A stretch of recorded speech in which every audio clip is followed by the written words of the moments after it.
fall into the classification of communication. Then social interaction, you need good communication skills to be able to interact socially. So if you're in a group of people and the cue keeps coming in that let's run, let's run, let's run, and you don't understand that cue, you will definitely be dangerous or precarious situation, depending on what you're running away from. And sensory is practically how we experience our environment, the five senses, The balance is actually the problem here. It's either the persons with autism are overstimulated or understimulated. Stimulated means overreacting to their environment or underreacting. So sometimes a sound that may not necessarily be so impactful that it becomes extremely disruptive, disorienting for us could be very, very disrupting for some persons on the spectrum because their sensory processing ability filter for that sound is not doing what it's supposed to do. It's not filtering out what it's supposed to filter out. So the filter in the ear is quite extremely receptive of everything coming in, which makes that audio input or stimulus too much at a time for that person, and you can see them putting their hands over their of behavior to for parents now can be or onlookers can be an indicator of a possibility of a child being on the spectrum, especially when it is a consistent way of responding to the sound around them that is overwhelming for them. So, in a nutshell, autism it's very, very apparent in difficulties or deficits in communication, sensory processing abilities, and social interaction.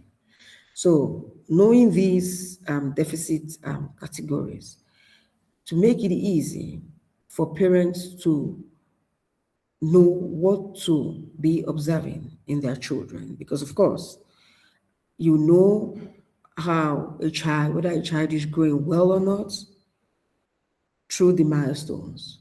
But if you don't really have, because when I gave birth to my son, I don't think I remembered what milestone that was not something that was coming up in my head. But what I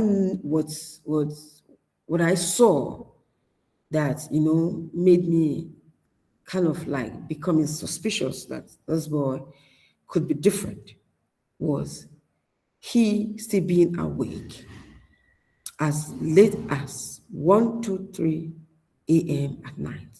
In fact, that was the first time I realized, because I'm not sure that was the first time it was happening.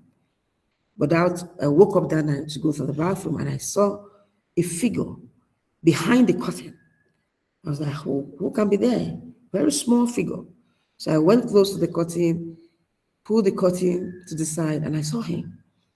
Not only was he standing staring out into the light, because our house was directly opposite, rows of street lights, very bright street lights. See, that was the sensory input I was talking about earlier on. Some of them would like to really be in that space because they like to watch, see that light, but some would don't want to see it. Clearly, that light was meaningful to him. Then another thing I observed was very strong smell of physics around him. Clearly, he did now wasn't mature enough for him to know that the smell is foul. So it's not something he should be around. So that particular scene made me begin to start becoming more observant about him, because these were not normal evidence of a child's milestone. Then it took me back to remember that he actually worked late. He crawled for so long, I began to wonder if he would. Why? But the thing about boys are later than girls. So I had some solace in that. That okay, he's a boy, he's taking his time more. And it was, the first boy, the first child for me who, you know, is a boy, and all of those environmental, all of those sayings that we grew up with, those things that we hear people say around us, family members, that was one of it. So I wasn't too bothered, honestly. I wasn't too bothered about him delaying in his crawling. I wasn't. So maybe if I had known what I, began to know after I started really engaging in learning more about the things that I was observing, then I would have been more informed at that time. So you see, this one goes back to now to sensory as well, the slowness, those are markers, the smell, the constant need for light input, or you don't want it because some of these children or even adults, when you put on the light, you know, when they are already present in that environment, they don't like it because the overload they get from it is too much for them to process, and it becomes painful sometimes. I've heard some of them say. So, parents, you be observant about things that are out of the ordinary for your children. That does not necessarily mean that they have autism, but it's a good place to start from. So, but definitely, if the child is not speaking, because words are the first, they are the most, they are the strongest evidence of the presence of a means to communicate in us as human beings. If the words are not coming out when they're supposed to be coming out, then you should be worried and ask questions. If the child is not working when the child is supposed to be working, you should be concerned and start asking questions and start stimulating. We can also stimulate the child sometimes as parents, especially as mothers who we are mostly around the children. We can go on our four legs, and walk, and they see us do it. You do it maybe for a month. See, you're modeling it for the child. See if the child will take the cue and, go with you, because children at that age, and most times, even us adults, we are very, very influenced by what we see. So you've done that 1 month, 2 months, and the child is not doing anything, just sitting down, looking at you like, what is this? So that's a strong cue for you to, go out there, go to a pediatrician, so the better pediatrician to ask more questions, and you will start receiving guidance.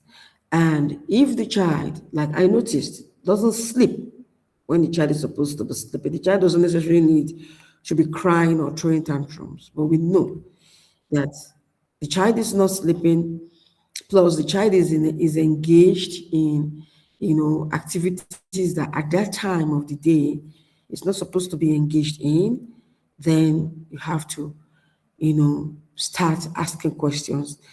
I start trying to know what is going, what is this that is happening with my child. Then for me, I'm relating, I'm bringing in my own experience into this conversation because I think it will make it more relatable to some extent, because I will always start from what we know all the way to what we'll come to know in my approach to engaging on this topic. And another experience that another observation that I made was that he mostly liked to be left alone. No, no engagement. If you're not engaging him, he's not engaging you. But that is not something that is expected of growing children. They are very curious. They want to engage with everything in their environment, harmful or not harmful. They get attracted easily to things going on in their environment. They seek attention. They want to touch this, they want to hold this, they want to put this in their mouth. But in his case, it wasn't like that. He was very, very comfortable being by himself, and a particular blanket. He had this blanket that he was really attached to the point that when you put the blanket in the machine, he will go sit in front of the machine, wait for the blanket to wash. Once the machine signals that it's done, he will open the machine and get his blanket out, go sit in the corner, and is fine with himself. So there is no that interest in stimulating engagement with others. And even when you want to engage him, it's like no cue on what to do. So it's like, I'm in my space, I'm on my own, I'm just going to be doing my own thing in my own lane. That was not something that I was expecting of a growing child, because they're very, very inquisitive. So he wasn't. He was just fine on his own. Then the other one was, at the time, he started appreciating toys, like we always do for the male children. We get them things like cars and all of those boyish objects to play with. And I got him that. But I observed that he wasn't playing with those toys in the normal way. So what he would do, instead of riding the cars on the tires, he would ride the car on the roof. So he would ride the car on the roof of the car, and that was not appropriate. So with all of this observation now on my own, I went online. This cannot be a conclusive diagnosis. You shouldn't make this a conclusive diagnosis, but it's a step in you wanting to know what is going on in the life of your child.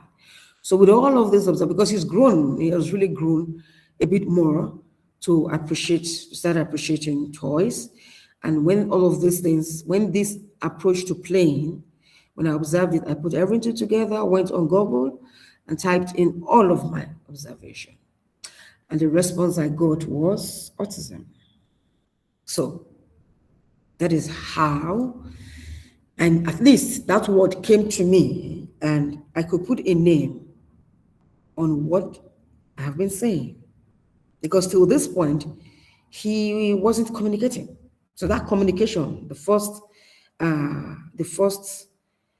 point I made in terms of the impacts of autism, what it impacts on the person with this condition, communication, talking is something that, at the stage, even blabbing, I don't think I heard him really blab as a child blab. So the communication expectation wasn't met then at that age, and it was quite grown then. So with this realization, I stepped out to get a confirmation, because self-diagnosis is not something that we should do, because it may just be other things going on. Yes, these also could be symptoms of some other, conditions going on. So I needed a medical confirmation of my suspicions. And I did that. But my own, what I had already begun to believe was confirmed by the psychiatrist that my son was on the spectrum. And he said, what he added was that he added PDD. And what that meant at that time was that It was not clearly defined. So you see why you cannot self-diagnose. So even the psychiatrist said it's on the spectrum, but not clearly defined, which meant that there was still a lot. There's a lot in him that is within the range of, irregular growth of a child. Maybe he was just slower than his peers, but there was also confirmation of symptoms of autism. So, what that means is with early intervention, continuous intervention, improvement can really, really be achieved.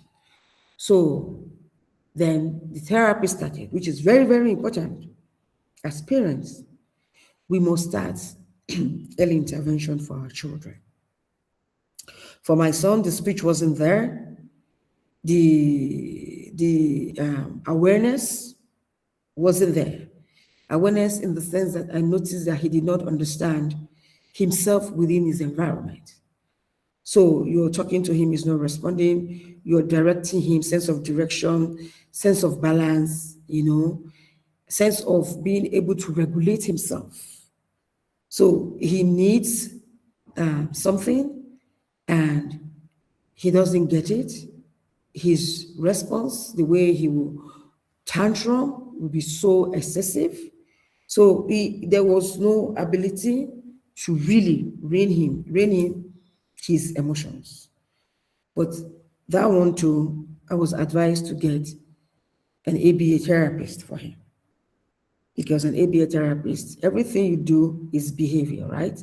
So an ABA therapist will help him to be able to understand how to manage his behavior.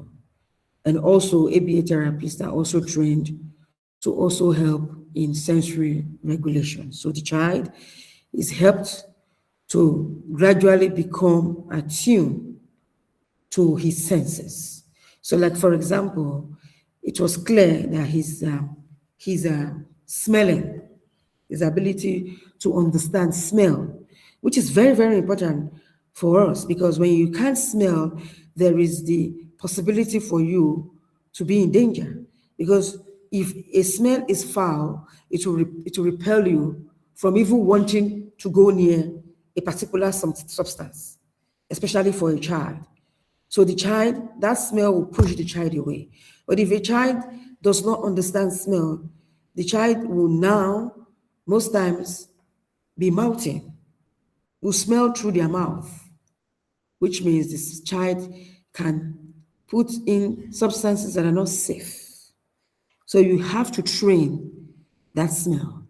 And for him, the training that I got to help him improve on that was to continuously introduce him to different smells. Introduce him to different smells so that as we are doing that, the path to the brain is maturing.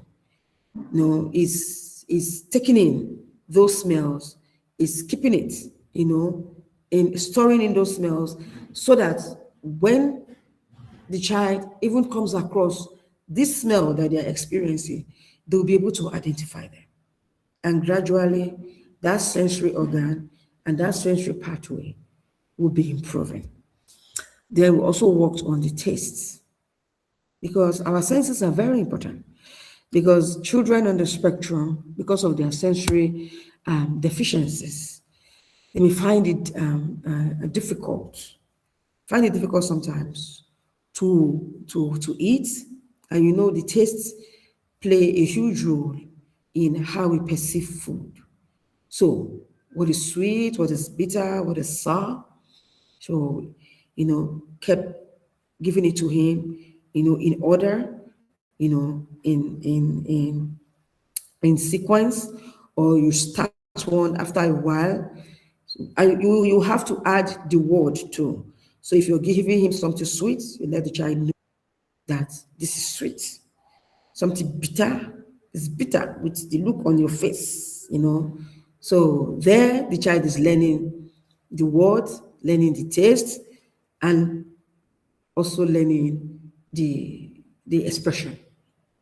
because if eventually the child is not able to grow in speech, then expressions can be a very good way of the child communicating with their environment and you as well as the caregiver communicating with the child. So bitter as well, bitter, sour, sweet, hot, the taste bud is trained. Then with that, then also children, because of the sensory issue as well, is sometimes it's difficult for them to maintain a straight gait, and that could affect their movements. And all of these things that we do with our body strengthens the brain. So the child is walking, and the child, when you're walking, you need to stay focused. But because of the impact of this disorder on the brain, it affects the interaction. And when you say affects social interaction, or yes, social interaction, which means interaction with the environment and with themselves, they may not be able to, stay focused to hold on to a conversation. They may get distracted easily. So you also have to train this as well. So you can train this by helping them, say they walk continuously. You do that, you model it with them. Walk continuously to and fro on a straight path. You make them continuously look towards a particular location, direction. Then afterwards, they look onto that direction. Try, this is, I think for us to be able to achieve all of these I'm talking about, let me go back there. As parents, we have to, first of all, see our children as human beings. Because now I've talked about observing, I've talked about formal diagnosis, and I'm talking about how I try to support my child. But the truth is, I would not be able to engage myself in all of these things if I did not allow myself to accept my child as a human being who needs support. He needs support because he has the potential to improve. We have to go into it as parents, because all of these I talked about earlier on, and there are more that we'll have to do, whether or not we have therapists supporting our child. We have to be able to continuously encourage ourselves, and we have to continuously encourage our child, or sometimes in some cases children, with these conditions. Because most times these conditions do not, we've talked about sensory problems, we've talked about communication, we've talked about social interaction, but sometimes this same child could come down with learning disabilities. So the child is also having problems with learning. That's another condition added to this one. Sometimes the child could have ADHD. So even though the child is already having,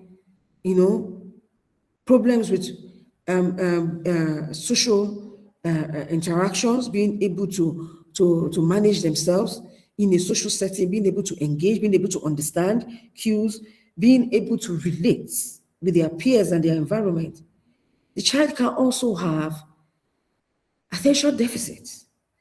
So the child is having a problem holding their attention, having a problem focusing. Then if you now have hyperactivity disorder added to the deficit in attention, so you have this child who is finding it difficult already to stay focused, then you now have hyperactivity.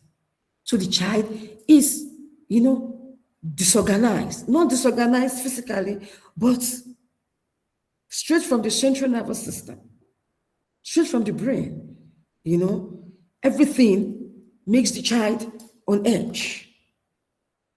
So you see, a person with autism most times does not just have to deal with, okay, social skills. Maybe I'll be by myself, I'll learn a skill, I'll do my thing, I'll be inside my house. Problem solved. Or I need people, I talk to them. Or sensory, I stay away from those things that makes me uncomfortable. What about learning?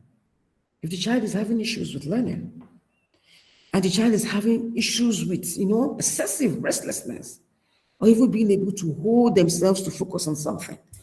So you see, it can be multi-layered in terms of the comorbidities that come along with this condition. So as parents, we have to put ourselves in that mindset that this human being can actually succeed, can actually do something. There's something that can come out, something good that can come out from this human.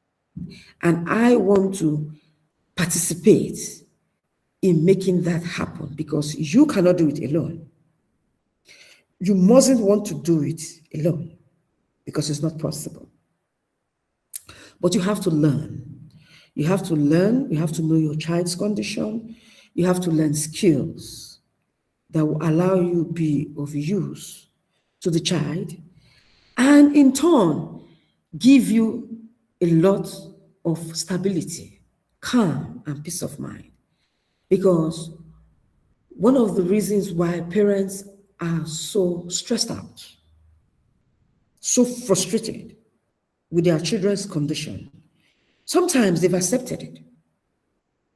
Feeling of not knowing what to do, that feeling of hopelessness can be very, very debilitating. So you have to learn. You have to learn by taking classes if you're literate. You have to learn by asking questions. You have to learn by doing what you are encouraged to do, suggestions that you get from professionals. Because as you're practicing those suggestions with your child, and you're seeing gradual improvement over time, because you have to be patient, it heals you too. It helps you to continuously maintain that positive mindset, you know. So you as a parent, you must equip yourself. You as a parent must believe that your child can become better. You as a parent must believe in the process your child must go through, because it's a must. It's not whether you like it or not. Early intervention must come in. You must formally diagnose. Early intervention must come in. The speech therapy, the ABA, the school, if your child, because this condition is not the same for every child. That's why it's autism spectrum disorder. So some children have very little, which means they may be able to talk, but they may not be able to tie their shoes. They may be smart, very intelligent, but they don't know how to behave socially. They don't know when to keep quiet. They don't know how to say things, when to say it, how not to say things. They don't understand inside language. I know we all understand, not the general one we talk about, but the inside languages, those coded way of talking, they don't understand them. So they are smart, they can relate, they can tell you what is wrong with them, but they're struggling. But because it's mad, there is huge opportunities for them to really overcome a lot if support is given to them, and especially because they are capable. In many areas where we expect them to be capable, they may end up coming down with anxiety and depression because we may become over demanding. We may now decide to start seeing them as lazy instead of struggling. How can you be the best in math, physics, chemistry in your class, and you don't know how to organize yourself? You don't know how to do this, you don't know how to do that. No. They need support in those areas. Give them the support in those areas. Then we have the moderately severe. So it's mild, but it's a bit severe. They need help. But with strong intervention, they can graduate to mild. Then you have severe. This severe now, this condition has impacted those areas we talked about, social areas, communication areas, sensory areas, has severely impacted them. But with support, they can improve. Then you have profound. So, but for profound, they will most likely need support for the rest of their lives. But in this case, and especially in this case, parents, I really don't want us to lose hope, because it's very easy for us to want to take this child and dump them somewhere and forget that they ever existed. We shouldn't do that, because what they represent in our lives, in our homes, is the opportunity for us to be more human through empathy, through love, in spite of the fact that we know that no much can be done, but they end up training us in empathy, in resilience, in gratitude, and appreciation of what we have that they've been deprived of. So I don't know if Bolo is telling me that my time is up now. Yes, Let me be please. sure. Thank you so much. I really wish we had more time, Yeah. but we're working with So, time. We're limited time. yeah. Thank you very, very much. This is so insightful. This is so beautiful. Oh my God. I wish we had opportunity to extend. Okay, we have like less than 10 minutes. And he said, this, okay, what if the child has a speech impediment, but other senses are functional in such a way that the child knows what's going on, but has difficulty expressing them? I think this person is trying to say, oh, what if the child, we talked about comorbidity, and Yes. maybe if the child has like speech impediment, but other senses now are now functional in such a way that the child can know what is going on, but also has difficulty in expressing them. How do we go about it? What are the practical tips that we can use in facilitating that child? Okay. If the child has speech impediment, so that's where the speech therapist still comes in, because they are professionals in the speech therapist is not just there to help with just speech, because speech is just an evidence, is one of those means of communication. Yeah. And it shows that you can talk. But there are other ways of communication, and there are other reasons why this child may be having that speech impediment. So if you go see a speech therapist, they are trained in knowing and being able to trace where this particular issue is coming from. And for intervention purpose, as a way of intervention, the speech therapy can decide to start exposing the child to sign language, so that way the child has a medium to communicate, while other investigation and maybe diagnosis will come up on why the child's speech is impaired, yet the child, the other communication areas are okay. So what the child is lacking now is how to express themselves orally. Okay, give the child a medium to do that. And speech language is an amazing medium, because that medium will reduce frustration in the child, will give the child a sense of self-worth, and will give the child a means to communicate. So the child will not necessarily feel negatively different and people around the child will also feel comfortable being able to reach the child. So that way, to people around the child will also have to learn speech language. And it's an advantage from the child too. So you get to learn another language because of this child. So I hope that answers the question. Yeah. Okay, I think we have one more question. Okay. Um, my life went off. Okay, so the question says, can an autistic person be an exceptional person without physical exceptionality? Of course, every I human being is really exception. should. Yeah.